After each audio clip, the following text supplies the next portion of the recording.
ಜೀ ಕನ್ನಡ ವಾಹಿನಿಯಲ್ಲಿ ಪ್ರಸಾರವಾಗುತ್ತಿರುವ ಶ್ರಾವಣಿ ಸುಬ್ರಹ್ಮಣ್ಯ ಧಾರಾವಾಹಿಯಲ್ಲಿ ಶ್ರಾವಣಿಯಾಗಿ ಮಿಂಚುತ್ತಿರುವಂತಹ ಆಸಿಯಾ ಫಿರ್ದೋಸ್ ತಮ್ಮ ಅಭಿನಯದ ಮೂಲಕವೇ ಪ್ರೇಕ್ಷಕರ ಮನವನ್ನು ಗೆದ್ದಿದ್ದಾರೆ. ಆದರೆ ಈ ಯಶಸ್ಸಿನ ಹಿಂದೆ ಅವರ ಬದುಕಿನ ಕಷ್ಟದ ಕಥೆಯೊಂದಿದೆ.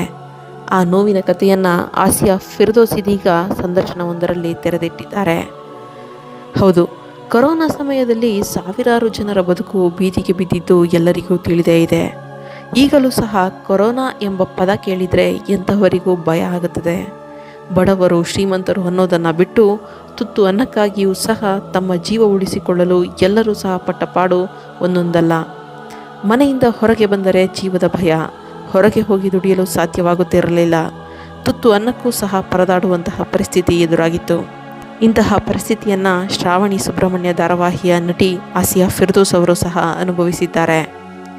ನಟಿ ಆಸಿಯಾ ಫಿರ್ದೋಸ್ ಸದ್ಯ ಕಿರುತೆರೆಯಲ್ಲಿ ಶ್ರಾವಣಿ ಸುಬ್ರಹ್ಮಣ್ಯ ಧಾರಾವಾಹಿಯ ಮೂಲಕ ಕನ್ನಡಿಗರ ಮನೆ ಮಾತಾಗಿದ್ದಾರೆ.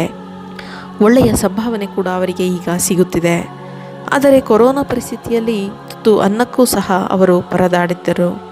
ಈ ಬಗ್ಗೆ ಅವರು ಸಂದರ್ಶನವೊಂದರಲ್ಲಿ ಮಾತನಾಡಿದ್ದು, ನಾನು ಅದೆಷ್ಟೋ ಸೀರಿಯಲ್ಗಳಿಗೆ ಆಡಿಷನನ್ನು ಕೊಟ್ಟಿದ್ದೆ, ಸಿಕ್ಕಾಪಟ್ಟೆ ರಿಜೆಕ್ಷನ್ ಆಗಿತ್ತು.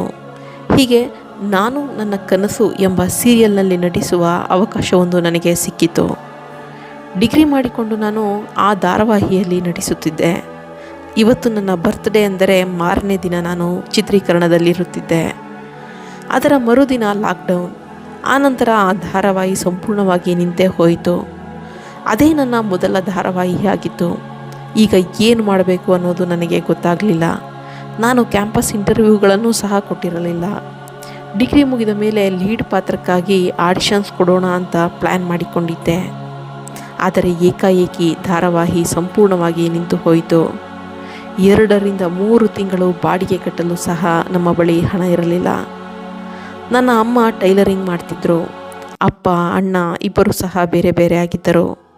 ಅವರ ಕಡೆಯಿಂದ ನಮಗೆ ಯಾವುದೇ ಸಹಾಯ ಆಗುತ್ತಿರಲಿಲ್ಲ. ಅದೇ ಸಮಯಕ್ಕೆ ಧಾರಾವಾಹಿ ನಿಂತು ಹೋಯಿತು.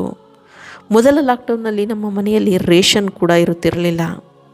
ನನ್ನ ಸ್ನೇಹಿತರು ಮನೆ ಮನೆಗೆ ಹೋಗಿ ರೇಷನ್ನನ್ನು ಕೊಡುತ್ತಿದ್ದರು. ನಮ್ಮ ಮನೆಯಲ್ಲಿ ಕಷ್ಟ ಇದೆ ಅಂತ ಅವರಿಗೆ ಹೇಗೆ ಹೇಳೋದು ಅಂತ ನನಗೆ ಗೊತ್ತಾಗ್ತಿರಲಿಲ್ಲ.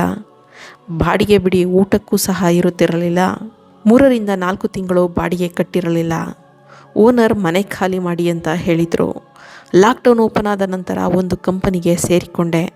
ನಂತರ ದುಡ್ಡನ್ನು ಕೂಡಿ ಹಾಕಿ ಸ್ವಲ್ಪ ಸಮಯವನ್ನು ತೆಗೆದುಕೊಂಡು ಬೇರೆ ಮನೆಗೆ ಶಿಫ್ಟ್ ಆದೆವು ಎಂದು ತಮ್ಮ ಕಷ್ಟದ ದಿನಗಳನ್ನು ನೆನೆದು ಭಾವುಕರಾದರು. ತೆರೆ ಮೇಲೆ ಚೆಂದವಾಗಿ ಕಾಣುವ ಸಿರಿವಂತರ ಪಾತ್ರದಲ್ಲಿ ಕಾಣಿಸಿಕೊಳ್ಳುವ ಕಲಾವಿದರೆಲ್ಲರೂ ಸಹ ನಿಜ ಬದುಕಿನಲ್ಲಿ ಶ್ರೀಮಂತರೇ ಆಗಿರುವುದಿಲ್ಲ. ಅವರಿಗೂ ಸಹ ಅವರದ್ದೇ ಆದ ಕಷ್ಟಗಳು ಸಾಮಾನ್ಯ. ಅವರೂ ಸಾಮಾನ್ಯ ಮನುಷ್ಯರೇ. ಅದರಲ್ಲೂ ಕಲಾವಿದರು ಸಾಕಷ್ಟು ಜನ ಈ ರೀತಿ ಹಣಕಾಸಿನ ತೊಂದರೆ ಎದುರಿಸಿದ ಸಾಕಷ್ಟು ಉದಾಹರಣೆಗಳನ್ನು ನಾವು ನೋಡಿರುತ್ತೇವೆ. ತೆರೆ ಮೇಲೆ ಬಣ್ಣ ಬಳಿದು ಪಾತ್ರಕ್ಕೆ ಜೀವ ತುಂಬುವ ಅದೆಷ್ಟೋ ಕಲಾವಿದರ ಬಾಳಿನಲ್ಲಿ ಕಷ್ಟವೆಂಬ ಕತ್ತಲು ಇದ್ದದ್ದೇ. ಮತ್ತಷ್ಟು ವಿಶೇಷ ವಿಡಿಯೋಗಳಿಗಾಗಿ ವಾಹಿನಿಯನ್ನು ತಪ್ಪದೆ ಸಬ್ಸ್ಕ್ರೈಬ್ ಮಾಡಿಕೊಳ್ಳಿ.